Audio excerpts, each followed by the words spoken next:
যারা আক্রান্ত হয়ে গেছে বা যাদের এই জাতীয় লক্ষণ আপনি দেখছেন, কি চিকিৎসা দিচ্ছেন তাদের? এখন তো আমাদের অ্যান্টিভাইরাল যেটা আমরা প্যালোক্সিভিড বলেছি, এটা তো আমরা তো এখনো শুরু করিনি, বা WHO বলেনি, প্রয়োজন হয়নি, WHO বলেনি, কিন্তু রেডি আছে। আচ্ছা, সেটা এবং এটা আক্রান্ত হওয়ার 2 থেকে 5 দিনের মধ্যেই এর মানে সিভিরিটিটা কমিয়ে দিবে, মৃত্যুর আশঙ্কাও কমিয়ে দিবে। ওষুধটা এখন মানে WHO বলেনি যে তোমরা স্টার্ট করো।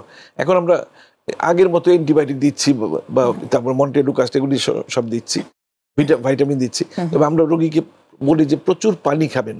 আচ্ছা, এবং পাকা পেঁপে আমরা গত করোনার সময় বারবার বলেছি, পাকা পেঁপের মধ্যে প্যাপিন বলে একটি পদার্থ আছে, মলিকুল আছে, যেটা অ্যান্টি ইনফ্লামেটরি।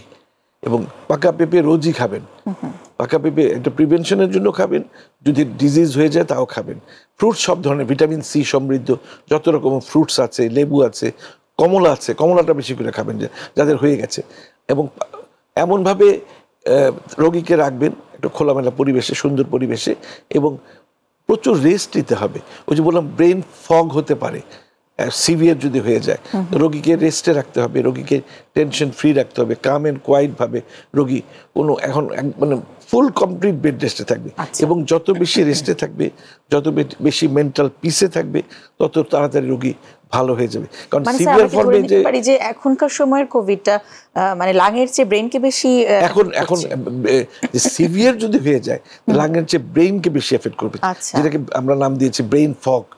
অর্থাৎ একদম মেমোরি চলে যাচ্ছে, তারপর প্রচন্ড মাথায় তার যন্ত্রণা শুরু হচ্ছে, প্রচন্ড তার কনসেন্ট্রেশন একেবারেই হচ্ছে না, সে কারো কিছু মনে করতে পারছে না, তার ব্রেন মানে সে কাজ করছে না কোনো ব্রেন। ব্রেনের সমস্যাটা বেশি আকার ধারণ করতে পারে।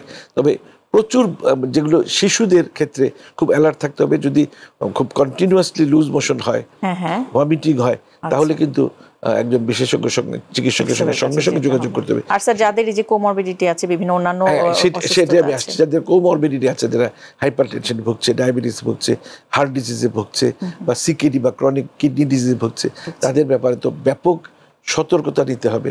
তাদের কিন্তু এবং যারা খুব এল্ডারলি, তাদেরও কিন্তু বয়স্ক, তাদের তো ইমিউনিটি অনেক কমে যায়, সেজন্য তাদের ব্যাপারেও যে তাদেরকে বাজারে পাঠাতে দেওয়া যাবে না।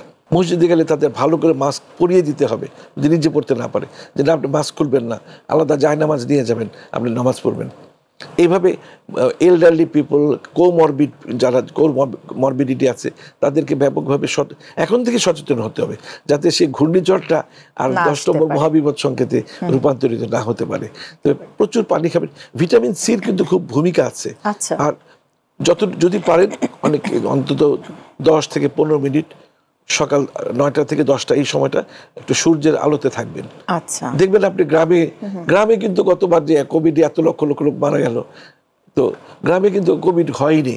ওরা রোদে অনেকক্ষণ থাকে, চাষাবাদ করে। এটা মোটামুটি ভাবে পরীক্ষিত যে কয়েকটা জিনিস পরীক্ষিত ছিল, যে আমাদের দেশে বস্তিতে হয়নি যে ওরা প্রচুর মশলা খায়, কোনো হিমায়িত খাবার খায় না, ফ্রিজে রাখা খাবার খায় না, ফ্রেশ আজকের মাছ কিনলো আজকেই খেলো, তারপরে রোদ্রে থাকে। যদি বস্তিতে এত লোক বাস করে, তারপরে তো কারো হয়নি। এই অভ্যাসগুলো আসলে সবার মধ্যে সবসময় করে ফেলা দরকার। এটি শুধু কোভিড আসলেই করতে হবে এমন কোনো কথা নেই। আমার মনে হয় যে ভাইরাস আসতেই থাকবে, ঘুরে ঘুরে বিভিন্ন রকম ভাইরাস, মানে তাদের বংশ মানে বিভিন্ন স্পিসিস চেঞ্জ হবে, এবং সতর্কতাটা সবসময় আমাদের সাথে রাখতে হবে, যাতে করে যত রকমের ভাইরাসই, যত ভেরিয়েন্টই আসুক, আমরা যাতে প্রতিরোধ করতে পারি। সতর্কতা এবং সচেতনতা দুটি।